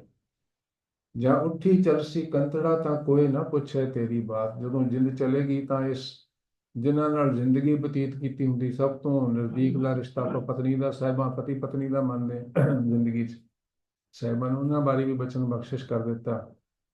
ਘਰ ਕੀ ਨਾਰ ਬਹੁਤ ਹਿਤ ਜਾਸਿਓ, ਸਦਾ ਰਹਿਤ ਸੰਗ ਲਾਗੀ, ਜਬ ਹੀ ਹੰਸ ਤਜੀਏ ਕਾਇਆ, ਪ੍ਰੇਤ ਪ੍ਰੇਤ ਕਰ ਭਾਗੀ। ਇਹ ਬਿਦ ਕੋ ਵਿਵਹਾਰ ਬਣੇ ਹੋਏ, ਜਾਂ ਸਿਓ ਨਿਹ ਲਗਾਇਓ। ਜਿਨ੍ਹਾਂ ਨਾਲ ਬਹੁਤ ਜ਼ਿਆਦਾ ਪ੍ਰੀਤ ਪਾਈ ਬੈਠੀ ਹੈ, ਇਸ ਕਰਕੇ ਸਭ ਸੁਚੇਤ ਕਰਦੇ ਨੇ, ਬਾਰ-ਬਾਰ ਸਾਨੂੰ ਕੌਸ਼ਨ ਕਰਦੇ ਨੇ, ਇਹ ਕੁਟੰਬ ਤੂੰ ਜੇ ਦੇਖਦਾ, ਚਲੇ ਨਹੀਂ ਤੇਰੇ ਨਾਲੇ, ਸਾਥ ਤੇਰੇ ਚਲੇ ਨਹੀਂ, ਤਿਸ ਨਾਲ ਕਿਉਂ ਚਿਤ ਲਾਈਏ, ਐਸਾ ਕੰਮ ਮੂਰੇ ਨਾ ਕੀਚੈ, ਜਿਤ ਅੰਤ ਪਛੋਤਾਈਏ। ਇਹਦਾ ਭਾਵੇਂ ਨਹੀਂ ਕਿ ਬੱਚਿਆਂ ਨਾਲ, ਪਤਨੀ ਨਾਲ, ਪਰਿਵਾਰ ਨਾਲ ਨਾਤਾ ਤੋੜ ਕੇ ਇਕਾਂਤ ਵਿੱਚ ਬਹਿ ਜਾਣਾ, ਵੀ ਤੁਸੀਂ ਜੋ ਮਰਜ਼ੀ ਕਰੋ, ਮੈਨੂੰ ਕੋਈ ਲੈਣਾ ਦੇਣਾ, ਐਸਾ ਨਹੀਂ ਮਤਲਬ ਹੈ। ਸੋ ਸਾਰੀਆਂ ਜ਼ਿੰਮੇਵਾਰੀਆਂ ਪੂਰੀ ਤਨਦੇਹੀ ਨਾਲ, ਸਿੰਸੀਅਰਲੀ ਔਰ ਸੀਰੀਅਸਲੀ ਨਿਭਾਉਣੀਆਂ ਨੇ, ਲੇਕਿਨ ਉਸ ਮਾਲਕ ਨੂੰ ਨਹੀਂ ਵਿਸਾਰਨਾ। ਅਸੰਭਵ ਹੈ। ਅਸੀਂ ਕਈ ਵਾਰੀ, ਬਹੁਤ ਸਾਰੇ ਲੋਕ ਆਰਗੂਮੈਂਟ ਕਰਦੇ ਕਿ ਨਹੀਂ ਜੀ, ਕਿੱਥੇ ਸਮਾਂ ਜੀ, ਸਵੇਰੇ ਸਾਡੇ ਕੋਲ ਕਿੱਥੇ ਸਮਾਂ ਜੀ, ਗੁਰਦੁਆਰੇ ਜਾਣ ਦਾ, ਪਾਠ ਕਰਨ ਦਾ, ਕਰਨ ਦਾ, ਸਭ ਸਮਾਂ ਨਿਕਲ ਜਾਂਦਾ। ਵੇਰ ਦੇਰ ਦੇ ਵਿਲ ਦੇਰ ਦੇ ਵੇ, ਜਹਾਂ ਚਾਹ ਵਹਾਂ ਰਾਹ, ਸਭ ਰਸਤੇ ਨਿਕਲ ਜਾਂਦੇ ਨੇ। ਔਰ ਸੰਸਾਰ ਵਿੱਚ ਰਹਿੰਦਿਆਂ ਹੋਇਆਂ ਹੀ ਉਹ ਸਾਰੇ ਜਿਨ੍ਹਾਂ ਭਗਤਾਂ ਦੀ ਬਾਣੀ ਗੁਰੂ ਗ੍ਰੰਥ ਸਾਹਿਬ 'ਚ ਦਰਜ ਹੈ, ਸੁਭਾਏਮਾਨ ਹੈ, ਉਹ ਸਾਰੇ ਗ੍ਰਸਤੀ ਸਨ, ਗੁਰੂ ਪਾਤਸ਼ਾਹ ਆਪ ਗ੍ਰਸਤੀ ਸਨ। ਔਰ ਸਾਹਿਬਾਂ ਨੇ ਸਾਨੂੰ ਇਹ ਭਰੋਸਾ ਵੀ ਦਿਵਾਇਆ, ਗੁਰਪ੍ਰਸਾਦੀ ਜਿਨ੍ਹਾਂ ਲਿਵ ਲਾਗੀ, ਤਿਨ ਵਿੱਚੇ ਮਾਇਆ ਪਾਇਆ।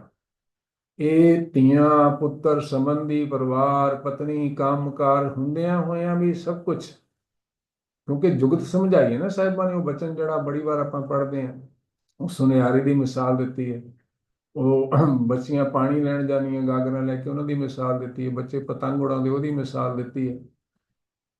ਇਹ ਮਨ ਰਾਮ ਨਾਮਾ ਵੇਦੀਲੇ, ਜੈਸੇ ਕਨਕ ਤਲਾ ਚਿਤ ਮਾਂਡੀਲੇ। ਸੁਨਿਆਰੇ ਜਿਹੜੇ ਬਣਾਉਂਦੇ ਨੇ, ਆਪ ਸੋਨਾ ਗਲਾ ਕੇ ਉਹਦੇ ਚੋਂ ਗਹਿਣੇ ਘੜਦੇ ਨੇ, ਉਹਨੂੰ ਬਹੁਤ ਸਾਰੀਆਂ ਪ੍ਰੋਸੈਸ ਦੇ ਵਿੱਚੋਂ ਗੁਜ਼ਰਨਾ ਪੈਂਦਾ। ਜਿਹੜੇ ਪੁਰਾਣੇ ਗਹਿਣੇ ਉਹ ਵਿੱਚ ਪਾਉਂਦੇ ਨੇ, ਉਹਦੇ 'ਚ ਸੁਹਾਗਾ ਪਾਉਂਦੇ ਨੇ, ਉਹਨੂੰ ਮੈਲਟ ਕਰਦੇ ਨੇ, ਮੈਲਟ ਕਰਕੇ ਉਹਦੀ ਮੈਲ ਕੱਢਦੇ ਨੇ, ਫਿਰ ਉਹਨੂੰ ਜਿਹੜੇ ਸ਼ੇਪ ਦੇਣੀ ਹੁੰਦੀ, ਉਹਨਾਂ ਆਕਾਰਾਂ ਵਿੱਚ ਢਾਲਦੇ ਨੇ, ਫਿਰ ਉਹਨਾਂ ਤੇ ਕੁਝ ਜਿਹੜੇ ਐਕਸਟਰਾ ਲੱਗਾ ਹੁੰਦਾ, ਉਹਨੂੰ ਫਾਈਲਿੰਗ ਕਰਕੇ ਬਹੁਤ ਢੰਗਾਂ ਨਾਲ ਫਾਈਨਲ ਸ਼ੇਪ ਦੇਣ ਤੋਂ ਪਹਿਲਾਂ ਉਹ ਸੋਨਾ ਕਈ ਪ੍ਰੋਸੈਸ ਤੋਂ ਗੁਜ਼ਰਦਾ, ਜਿਸ ਛੋਟੇ ਛੋਟੇ ਸੋਨੇ ਦੇ ਕਿਣਕੇ ਜਿਹੜੇ ਨੇ ਉਹ ਡਿੱਗਦੇ ਵੀ ਨੇ, ਉਹਦੇ ਬਰੀਕ ਜਾਂ ਬੁਰਾਦਾ ਵੀ ਡਿੱਗਦਾ ਹੈ।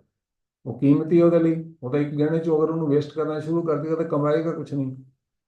ਸੋ ਉਹ ਸੁਨਿਆਰ ਜਿਹੜਾ ਬਣਾ ਰਿਹਾ ਹੁੰਦਾ ਹੈ, ਜੈਸੇ ਕਨਕ ਕਲਾ ਚਿਤ ਮਾਂਡੀਏ, ਉਹਦੀ ਸਾਰੀ ਸੁਰਤ ਇਸ ਵਿੱਚ ਹੁੰਦੀ ਹੈ ਕਿ ਮੇਰੇ ਇੱਕ ਸੋਨੇ ਦਾ ਨਿੱਕਾ ਜਿਹਾ ਕਿਣਕਾ ਵੀ, ਫ੍ਰੈਕਸ਼ਨ ਵੀ ਕਿਤੇ ਵੇਸਟ ਨਾ ਚਲਾ ਜਾਵੇ, ਇੱਧਰ ਉੱਧਰ ਨਾ ਹੋ ਜਾਵੇ। ਉਹ ਆਪਣਾ ਕੰਮ ਕਰਦਾ ਹੈ, ਆਪਣੇ ਥੱਲੇ ਵਾਲਿਆਂ ਨਾਲ ਵੀ ਗੱਲ ਕਰਦਾ ਹੈ, ਆਏ ਗਏ ਗਾਹਕ ਨਾਲ ਵੀ ਗੱਲ ਕਰਦਾ ਹੈ ਜਿਹਨੇ ਦੇ ਕੇ ਜਾਣਾ, ਲੇਕਿਨ ਉਹਦੀ ਸੁਰਤ ਸਾਰੀ ਉੱਥੇ ਹੈ। ਸੋ ਸਮਾਂ ਬਹੁਤਾ ਨਹੀਂ, ਇੰਨੀ ਵਿਸਤਾਰ 'ਚ ਨਹੀਂ ਜਾਵਾਂਗੇ, ਲੇਕਿਨ ਬੱਚੇ ਦੀ ਪਤੰਗਾਂ ਵਾਲਿਆਂ ਦੀ ਮਿਸਾਲ ਦਿੱਤੀ ਕਿ ਉਹ ਗੱਲ ਕਰਦਿਆਂ ਹੋਇਆਂ ਡੋਰੀ ਵੀ ਫੜੀ ਹੈ, ਪਤੰਗ ਵੀ ਉਡਾ ਰਹੇ ਆ, ਤੇ ਉਹ ਬੱਚੀਆਂ ਪਾਣੀ ਦੀਆਂ ਗਾਗਰਾਂ ਦੋ ਦੋ ਤਿੰਨ ਤਿੰਨ ਲੈ ਕੇ ਖੂਹ ਤੋਂ ਆਉਂਦੀਆਂ ਨੇ, ਗੱਲਾਂ ਬਾਤਾਂ ਵੀ ਕਰਦੀਆਂ, ਹਾਸਾ ਮਜ਼ਾਕ ਵੀ ਕਰਦੀਆਂ, ਲੇਕਿਨ ਸੁਰਤ ਜਿਹੜੀ ਉਹ ਗਾਗਰ ਵਿੱਚ ਹੈ, ਬੱਚੇ ਦੀ ਸੁਰਤ ਉਹ ਡੋਰੀ ਵਿੱਚ ਹੈ, ਸੁਨਿਆਰ ਦੀ ਸੁਰਤ ਉਹ ਸੋਨੇ ਵਿੱਚ ਹੈ। ਸੋ ਸਾਹਿਬਾਂ ਨੇ ਇੰਨੀਆਂ ਰਹਿਮਤਾਂ ਬਖਸ਼ਿਸ਼ਾਂ ਬਾਣੀ 'ਚ ਕੀਤੀਆਂ ਨੇ।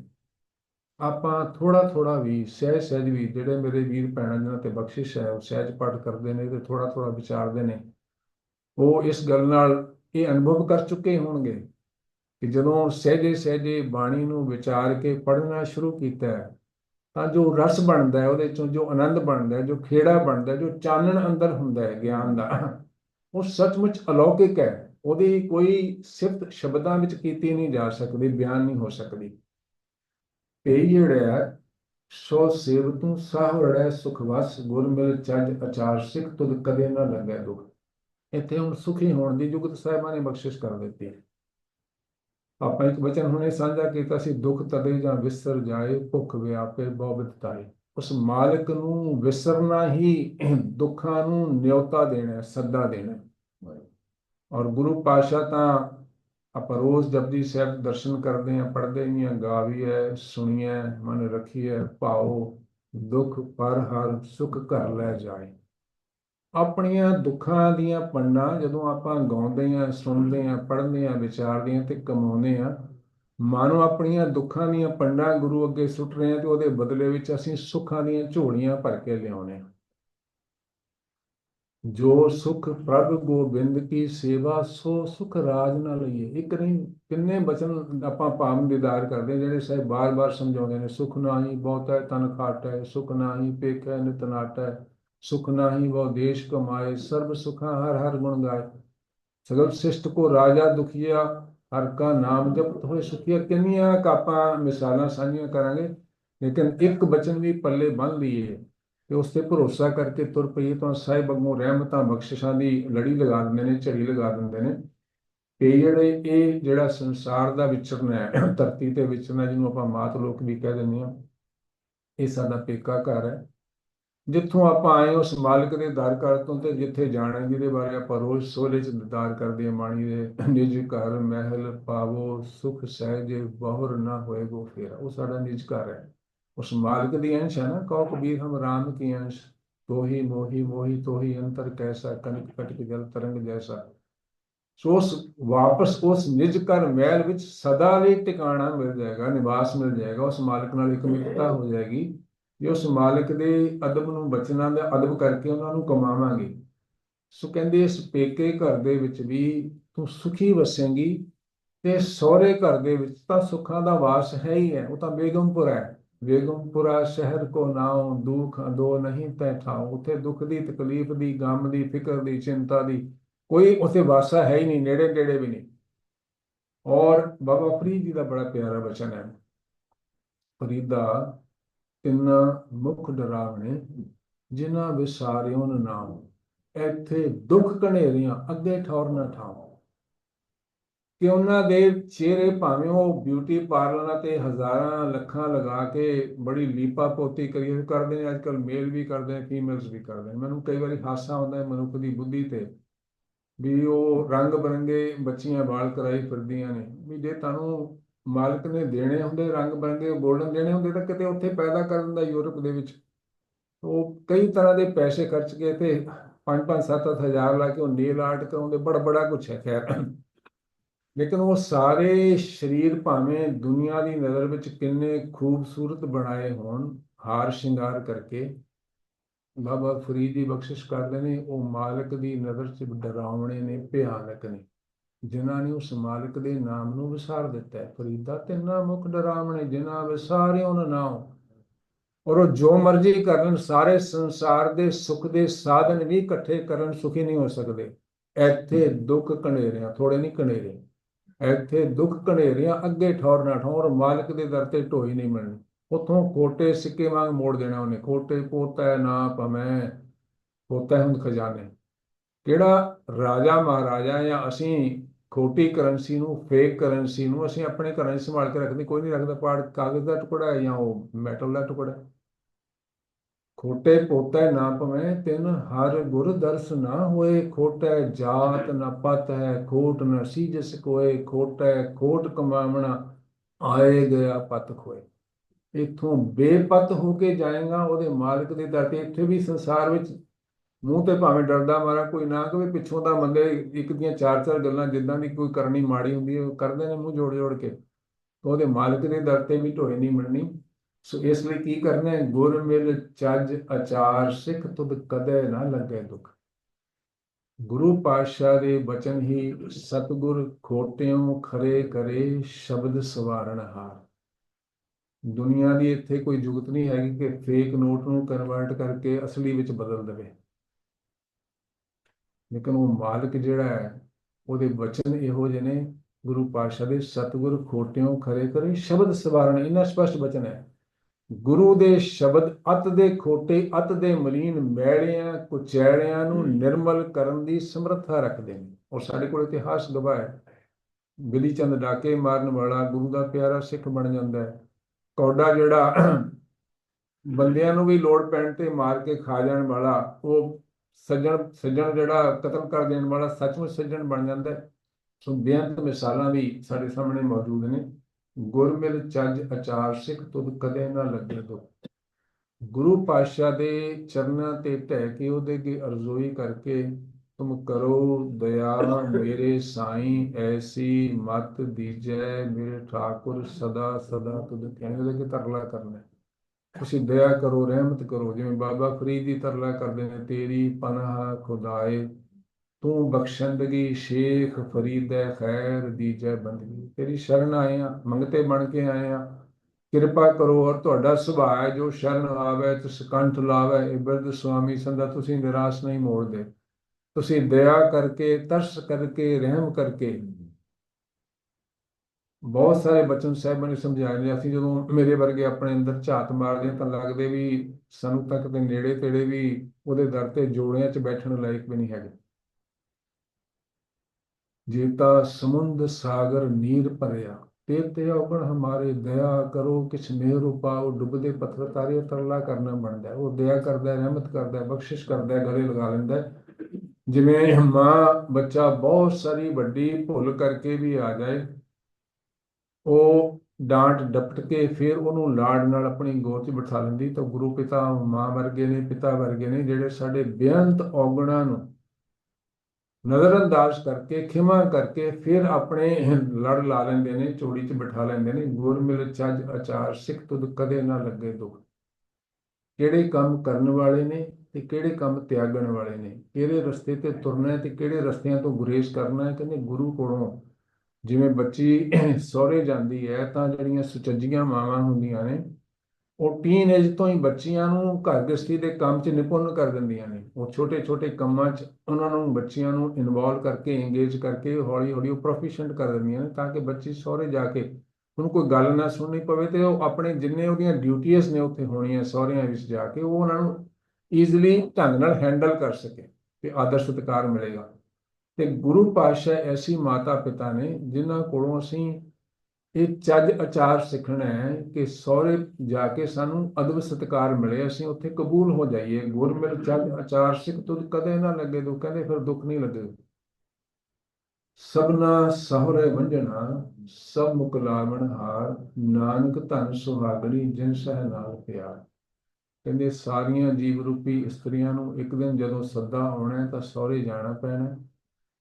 ਔਰ ਉਹ ਸੁਹਾਗਣਾ ਜੀਵ ਰੂਪੀ ਇਸਤਰੀਆਂ ਧਨਤਾ ਦੇ ਯੋਗ ਨੇ, ਸਤਿਕਾਰਯੋਗ ਨੇ, ਮਾਨ ਸਨਮਾਨ ਯੋਗ ਨੇ, ਜਿਨ੍ਹਾਂ ਨੂੰ ਆਪਣੇ ਖਸਮ ਨਾਲ, ਮਾਲਕ ਨਾਲ ਪਿਆਰ ਹੁੰਦਾ ਹੈ, ਮਾਲਕ ਨਾਲ ਪ੍ਰੀਤ ਹੁੰਦੀ ਹੈ। ਅਸੀਂ ਜਦੋਂ ਆਪਣੇ ਆਪ ਨੂੰ ਕੰਪੇਅਰ ਕਰੀਏ ਕਦੇ, ਸਾਹਿਬ ਬਖਸ਼ਿਸ਼ ਕਰਦੇ ਨੇ ਬਾਣੀ 'ਚ, ਸਈਆਂ ਤਉ ਅਸੰਖ। ਇੱਕ ਮਾਲਕ ਦੀ, ਚਲੋ ਰਾਜਿਆਂ ਮਹਾਰਾਜਿਆਂ ਦੀ ਮੰਨ ਨੇ ਵੀ 10 ਹੋਣਗੀਆਂ, 20 ਹੋਣਗੀਆਂ, 50 ਹੋਣਗੀਆਂ ਹਰਮ ਦੇ ਵਿੱਚ ਰਾਣੀਆਂ, ਲੇਕਿਨ ਆਮ ਸਧਾਰਨ ਵਿਅਕਤੀ ਦੀ, ਮੁਸਲਮਾਨਾਂ ਨੂੰ ਛੱਡ ਕੇ, ਇੱਕ ਪਤਨੀ ਹੈ ਨਾ, ਇੱਕ ਖਸਮ ਹੈ, ਇੱਕ ਪਤਨੀ ਹੈ। ਉਸ ਮਾਲਕ ਦੀਆਂ ਬੇਅੰਤ ਸਖੀਆਂ ਨੇ ਜੀਵ ਰੂਪੀ ਇਸਤਰੀਆਂ, ਸਹੀਆਂ ਤਉ ਅਸੰਖ। ਕਹਿੰਦੇ ਜਦੋਂ ਮੈਂ ਆਪਣੇ ਵੱਲ ਝਾਤ ਮਾਰਦੀ ਹਾਂ ਤੇ ਉਹਨਾਂ ਨੂੰ ਦੇਖਦੀ ਹਾਂ, ਮੰਝੋਂ ਹਬ ਵਧਾਣੀਆਂ। ਕਹਿੰਦੇ ਇੱਕ ਤੋਂ ਇੱਕ ਮੇਰੇ ਤੋਂ ਗੁਣਵਾਨ, ਸੁਚੱਜੀਆਂ, ਲਾਇਕ ਨੇ। ਉਹਦੇ ਸਦਕਾ ਉਹਨਾਂ ਨੂੰ ਮਾਲਕ ਦਾ ਪਿਆਰ ਵੀ ਮਿਲਣਾ ਤੇ ਸਤਿਕਾਰ ਵੀ ਮਿਲਣਾ। ਕਹਿੰਦੇ ਮੈਂ ਆਪਣੇ ਅੰਦਰ ਝਾਤ ਮਾਰਦੀ ਹਾਂ ਤਾਂ ਮੈਂ ਇਸ ਲਾਇਕ ਵੀ ਨਹੀਂ ਕਿ ਉਹ ਇੱਕ ਪਿਆਰ ਦੀ ਨਜ਼ਰ ਵੀ ਤੱਕਣੀ ਵੀ ਮੇਰੇ ਵੱਲ ਤੱਕ ਲਵੇ। ਪਰ ਕਹਿੰਦੇ ਉਹ ਫਿਰ ਵੀ ਉਹਦੇ ਅੱਗੇ ਤਰਲਾ ਮੈਂ ਕਰਨਾ ਹੈ, ਜੇ ਤੂੰ ਤੁਠਾ ਕਿਰਪਾ ਨਿਧਾਨ, ਨਾ ਦੂਜਾ ਵੇਖਾਲ, ਇਹਾ ਪਾਈ ਮੂੰਹ ਦਾਤਰੀ, ਨਿਤ ਹਿਰਦੇ ਰੱਖਾਂ ਸੰਭਾਲ। ਉਹਦੇ ਅੱਗੇ ਤਰਲਾ ਕਰਨਾ, ਜੋ ਗੁਰੂ ਪਾਤਸ਼ਾਹ ਗੁਰੂ ਮਾਤਾ ਸਮਝਾਉਂਦੇ ਨੇ, ਜੇ ਭੁੱਲੀ ਜੇ ਚੁੱਕੀ ਸਾਈਂ, ਵੀ ਤਹੰਜੀ ਕਾਢੀਆ। ਕਹਿੰਦੇ ਮੈਂ ਔਗਣਾਂ ਦੀ ਭਰੀ ਹਾਂ, ਮੈਂ ਕੁਚੱਜੀ ਹਾਂ, ਮੈਂ ਭੁੱਲਾਂ ਕਰਨ ਵਾਲੀ ਹਾਂ, ਮੈਂ ਪੈਰ ਪੈਰ ਤੇ ਗਲਤੀਆਂ ਕਰਨ ਵਾਲੀਆਂ, ਗੁਸਤਾਖੀਆਂ ਕਰਨ ਵਾਲੀਆਂ, ਪਰ ਹੈ ਤੁਹਾਡੀ ਇਸਤਰੀਆਂ, ਹੈ ਤੁਹਾਡੀ ਸੇਵਿਕਾਵਾਂ। ਸੋ ਕਿਰਪਾ ਕਰਕੇ ਤੁਸੀਂ ਆਪਣੇ ਬਿਰਧ ਬਾਣੇ ਦੀ ਲਾਜ ਰੱਖਦਿਆਂ ਹੋਇਆਂ ਮੈਨੂੰ ਤਿਆਗਣਾ ਨਾ, ਆਪਣੇ ਦਰ ਕਰਤੇ ਢੋਈ ਦੇਈ ਰੱਖਣਾ।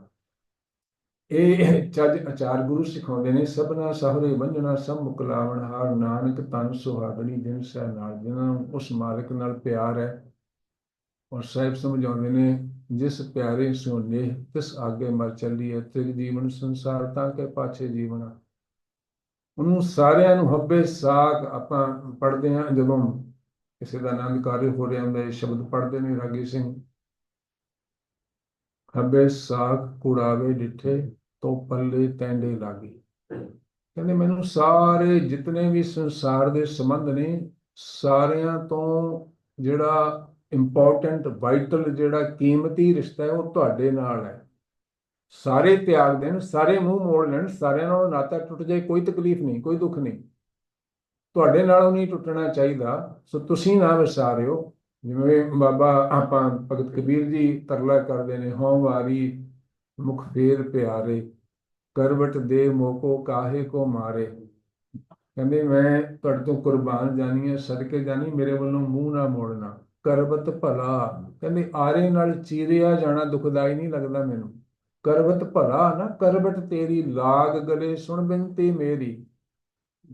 ਮੇਰੀ ਬੇਨਤੀ, ਮੇਰਾ ਤਰਲਾ ਸੁਣ ਜਾਓ, ਮੈਨੂੰ ਆਪਣੇ ਗਲੇ ਲਗਾ ਕੇ ਰੱਖੋ, ਆਪਣੇ ਚਰਨਾਂ ਸ਼ਰਨਾਂ ਨਾਲ ਜੋੜ ਕੇ ਰੱਖਣਾ, ਵਿਸਾਰਨਾ ਨਾ। ਇਹ ਬੜਾ ਦੁਖਦਾਈ, ਇਹ ਦੁੱਖ ਸਿਆ ਨਹੀਂ ਜਾਣਾ। ਸੋ ਸੁਹਾਗਣਾ ਧਨ ਨੇ ਜਿਨ੍ਹਾਂ ਨੂੰ ਇਹ ਸੋਝੀ ਹੋ ਗਈ ਕਿ ਮੇਰਾ ਸਟੇਟਸ ਉਹਦੇ ਸਾਹਮਣੇ ਕੀ ਹੈ। ਜਿਵੇਂ ਕੋਈ ਪਾਤਸ਼ਾਹਾਂ ਦਾ ਪਾਤਸ਼ਾਹ, ਸਾਰੇ ਸੰਸਾਰ ਦਾ ਪਾਤਸ਼ਾਹ, ਮਾਨੂੰ ਕਿਸੇ ਗਰੀਬੜੀ ਜੀ ਇਸਤਰੀ ਨੂੰ ਆਪਣੀ ਪਤਨੀ ਬਣਾ ਲਵੇ, ਤਾਂ ਉਹਨੂੰ ਤਾਂ ਹਮੇਸ਼ਾ ਨਿਮਰਤਾ ਵਿੱਚ ਉਹਦੇ ਸਾਹਮਣੇ ਵਿਚਰਨਾ ਚਾਹੀਦਾ ਹੈ। ਹਰ ਮੇਰੋ ਪਿਰ ਹਮ ਹਰ ਕੀ ਬਹੋਰੀਆ, ਰਾਮ ਵੱਡੇ ਹਮ ਤਨਿਕ ਲਾਹੌਰੀਆ। ਕਹਿੰਦੇ ਉਹ ਕੋਟ ਖੰਡਾ ਬ੍ਰਹਿਮੰਡਾਂ ਦਾ ਮਾਲਕ ਮੇਰਾ ਪ੍ਰੀਤਮ ਹੈ, ਮੇਰਾ ਸਿਰ ਦਾ ਸਾਈਂ ਹੈ, ਮੈਂ ਇੱਕ ਛੋਟੀ ਜੀ ਨਿਮਾਣੀ ਜੀ ਗਰੀਬ ਜੀ ਇਸਤਰੀ ਹਾਂ। ਕਹਿੰਦੇ ਉਹਨੂੰ ਮਿਲਣਾ, ਇਹੋ ਸ਼ਿੰਗਾਰ ਮਿਲਣ ਕੇ ਤਾਈ, ਹਰ ਨਾ ਮਿਲੇ ਜਗ ਜੀਵਨ ਗੁਸਾਈ। ਪਰ ਕਹਿੰਦੇ ਆ ਬੜੀ ਅਸਚਰਜ ਗੱਲ ਹੈ, ਤਨ ਪਿਰ ਏਕੈ ਸੰਗ ਬਸੇਰਾ, ਸੇਜ ਏਕ ਪੈ ਮਿਲਨ ਦੁਹੇਰਾ। ਇਸ ਸਰੀਰ ਦੇ ਵਿੱਚ ਹੀ ਉਹ ਮਾਲਕ ਬੈਠਾ, ਜੋਤ ਰੂਪ। ਇਹ ਸਰੀਰ ਹੀ ਮੇਰਾ, ਆਪਣੀ ਜਿਹੜੀ ਹਸਤੀ ਹੈ, ਜੋ ਮੈਨੂੰ ਮਾਲਕ ਨੇ ਬਣਾਇਆ ਇਸਤਰੀ ਰੂਪ। ਪਰ ਕਹਿੰਦੇ ਬੜੀ ਦੁਖਦਾਈ ਗੱਲ ਹੈ, ਬੜੀ ਇਹ ਔਖੀ ਘੜੀ ਵਾਲੀ ਗੱਲ ਹੈ ਕਿ ਸੇਜ ਵੀ ਇੱਕੋ ਹੀ ਹੈ, ਲੇਕਿਨ ਮੈਂ ਬੇਖਬਰ ਹੋ ਕੇ ਉਸ ਮਾਲਕ ਦੇ, ਵੀ ਉਹਨੂੰ ਸੇਵਾ ਕਰਨੀ ਹੈ, ਉਹਦੇ ਹੁਕਮ ਮੰਨਣੇ, ਉਹਦਾ ਧਿਆਨ ਕਰਨਾ। ਮੈਂ ਸੁੱਤੀ ਰਹੀ ਹਾਂ, ਸੋਏ ਰਹੀ ਪ੍ਰਭ ਖਬਰ ਨਾ ਜਾਣੀ। ਕਹਿੰਦੇ ਮੈਂ ਉਸ ਮਾਇਆ ਦੀ ਮਦ ਦੇ ਨਸ਼ੇ ਵਿੱਚ ਸੁੱਤੀ ਹਾਂ, ਉਹ ਮਾਲਕ ਧਨ ਸੂਤੀ ਪਿਰ ਸਾਜੈ ਗੰਤਾ। ਕਹਿੰਦੇ ਉਹ ਧਨ ਜੀਵ ਰੂਪੀ ਇਸਤਰੀ ਮਾਇਆ ਦੇ ਨਸ਼ੇ 'ਚ ਸੁੱਤੀ ਹੈ, ਉਹ ਫਿਰ ਜਾਗਦਾ। ਉਹ ਕਦੋਂ ਸਾਥ ਛੱਡ ਕੇ ਤੁਰ ਗਿਆ, ਤੇ ਉਹਦੇ ਨਾਲ ਮਿਲਣ ਦਾ ਸੁਭਾਗ ਵੀ ਨਹੀਂ, ਉਹਦੇ ਨਾਲ ਆਨੰਦ ਦੀਆਂ ਸੁੱਖ ਦੀਆਂ ਘੜੀਆਂ ਮਨ ਦਾ ਪ੍ਰਾਪਤ ਹੋਇਆ, ਤੇ ਇਸ ਤੋਂ ਵੱਡੀ ਬਦਕਿਸਮਤੀ ਜੀਵ ਦੀ ਕੀ ਹੋ ਸਕਦੀ ਹੈ। ਭਾਵ ਅਸੀਂ ਮਨੁੱਖਾ ਦੇਹੀ ਵਿੱਚ ਜੀਵ ਰੂਪੀ ਇਸਤਰੀਆਂ ਆ ਕੇ ਵੀ ਇਸ ਜਨਮ ਦੇ ਵਿੱਚ ਪੂਰੇ ਗੁਰੂ ਦੀ ਕਿਰਪਾ ਸਦਕਾ ਉਹਦੇ ਨਾਲ ਜੇ ਮਿਲਾਪ ਦਾ ਸਬਬ ਨਹੀਂ ਬਣਿਆ, ਜੇ ਜੋਤ ਪ੍ਰਗਟ ਨਹੀਂ ਹੋਈ, ਤਾਂ ਫਿਰ ਉਹ ਇਹਨਾਂ ਇਹੋ ਜਿਹੀਆਂ ਇਸਤਰੀਆਂ ਵਰਗਾ ਹਾਲ ਹੋਏਗਾ। ਸਾਈ ਸੁਹਾਗਣ ਜੋ ਪਿਆ ਪਾਵੇ, ਕਹੋ ਕਬੀਰ ਫਿਰ ਜੋਨ ਨਾ ਆਵੇ। ਕਹਿੰਦੇ ਉਹੀ ਸੁਹਾਗਣ ਨੇ ਜਿਹਨੇ ਉਸ ਮਾਲਕ ਨੂੰ ਪਾ ਲਿਆ, ਹਾਸਿਲ ਕਰ ਲਿਆ, ਪ੍ਰਸੰਨ ਕਰ ਲਿਆ। ਕਹਿੰਦੇ ਫਿਰ ਉਹਨਾਂ ਦਾ ਆਉਣਾ ਜਾਣਾ, ਭਟਕਣੀ ਮੁੱਕ ਜਾਣੀ, ਉਹਨੂੰ ਹਮੇਸ਼ਾ ਉਸ ਨਿਜ ਕਰ ਮੈਲ ਪਾਉ ਸੁਖ ਸਹਿਜੇ, ਬੌਰ ਨਾ ਹੋਏਗਾ, ਫੇਰਾ ਉੱਥੇ ਹਮੇਸ਼ਾ ਲਈ ਟਿਕਾ ਮਿਲ ਜਾਣਾ। ਸਮਾਂ ਜਿਹੜਾ ਕਲਾਸ ਦਾ ਹੋ ਗਿਆ, ਬਹੁਤ ਸਾਰੇ ਫਰਮਾਨ ਸੀ, ਲਗਭਗ ਆਪਾਂ ਵਿਚਾਰ ਹੀ ਲਏ ਨੇ। ਸੋ ਬੇਅੰਤ ਭੁੱਲਾਂ, ਗਲਤੀਆਂ, ਟੁੱਟੀਆਂ ਕਾਫੀ ਲੰਮੇ ਸਮੇਂ ਬਾਅਦ ਦਾਸ ਨੂੰ ਹਾਜ਼ਰੀ ਭਰਨ ਦਾ ਸੁਭਾਗ ਪ੍ਰਾਪਤ ਹੋਇਆ। ਮੈਂ ਕੀੜਾ ਕਰਮ ਇਸ ਯੋਗ ਨਹੀਂ ਕਿ ਕਿਸੇ ਸ਼ਬਦ ਨੂੰ ਪੜ੍ਹ ਕੇ ਵੀ ਸੁਣਾ ਸਕਾਂ, ਇਹ ਉਹਦੀ ਰਹਿਮਤ ਹੈ। ਆਪਾਂ ਸਾਹਿਬਾਂ ਦੇ ਬਚਨ ਪੜ੍ਹਦੇ ਹਾਂ, ਪਿੰਗਲ ਪਰਬਤ ਪਾਰ ਪਰੇ, ਕਲ ਚਤੁਰ ਬਕੀਤਾ, ਅੰਦਰੇ ਤ੍ਰਿਭੁਵਨ ਸੂਝਿਆ ਗੁਰ ਭੇਟ ਪਨੀਤਾ। ਉਹ ਰਹਿਮਤ ਕਰਕੇ ਮੂਰਖਾਂ ਤੋਂ ਵੀ ਖਰ ਮੂਰਖ ਕੋ ਪੰਡਿਤ ਕਰਵੇ, ਪੰਡਿਤ ਤੇ ਮੁਗਧਾਰੀ ਉਹ ਸਿਆਣਿਆਂ ਬਾਰੀਆਂ ਗੱਲਾਂ ਕਰਾ ਲੈਂਦੇ ਨੇ। ਸੋ ਵਿਚਾਰ ਕਰਦੇ, ਬੇਅੰਤ ਭੁੱਲਾਂ, ਗਲਤੀਆਂ, ਤਰੁੱਟੀਆਂ ਵਗੀਆਂ ਹੋਈਆਂ ਹੋਣਗੀਆਂ, ਅਣਜਾਣ ਮੂਰਖ ਜਾਣ ਕੇ ਬਖਸ਼ ਲੈਣੀਆਂ। ਤਰਸ ਕਰਕੇ ਅਸੀਸ ਬਖਸ਼ਿਸ਼ ਕਰਨਾ, ਜਿਨ੍ਹਾਂ ਬਚਨਾਂ ਦੀ ਸਾਂਝ ਗੁਰੂ ਪਰਮੇਸ਼ਰ ਜੀ ਨੇ ਤਰਸ ਕਰਕੇ ਆਪ ਨਾਲ ਕਰਾਈ ਹੈ, ਉਹਨਾਂ ਬਚਨਾਂ ਤੇ ਦਾਸ ਦਾ ਵੀ ਅਮਲ ਹੋਵੇ, ਕਥਨੀ ਤੇ ਕਰਨੀ ਦਾ ਅੰਤਰ ਨਾ ਹੋਵੇ। ਆਖਰੀ ਸਵਾਸ ਤੱਕ ਧੰਨ ਧੰਨ ਸਾਹਿਬ ਸ੍ਰੀ ਗੁਰੂ ਗ੍ਰੰਥ ਸਾਹਿਬ ਔਰ ਗੁਰੂ ਕੀ ਸੰਗਤ ਦੇ ਚਰਨ ਪਰਸਦੇ ਰਹਿਣ ਦਾ ਸਾਹਿਬ ਸੁਭਾਗ ਸਮਾਂ ਬਖਸ਼ਿਸ਼ ਕਰਦੇ ਰਹਿਣ। ਭੁੱਲਾਂ ਚੁੱਕਾਂ ਦੀ ਖਿਮਾ ਮੰਗਦੇ ਹੋਏ ਫਤਿਹ ਦੀ ਸਾਂਝ ਕਰਦਾ ਜੀਓ। ਵਾਹਿਗੁਰੂ ਜੀ ਕਾ ਖਾਲਸਾ, ਵਾਹਿਗੁਰੂ ਜੀ ਕੀ ਫਤਿਹ।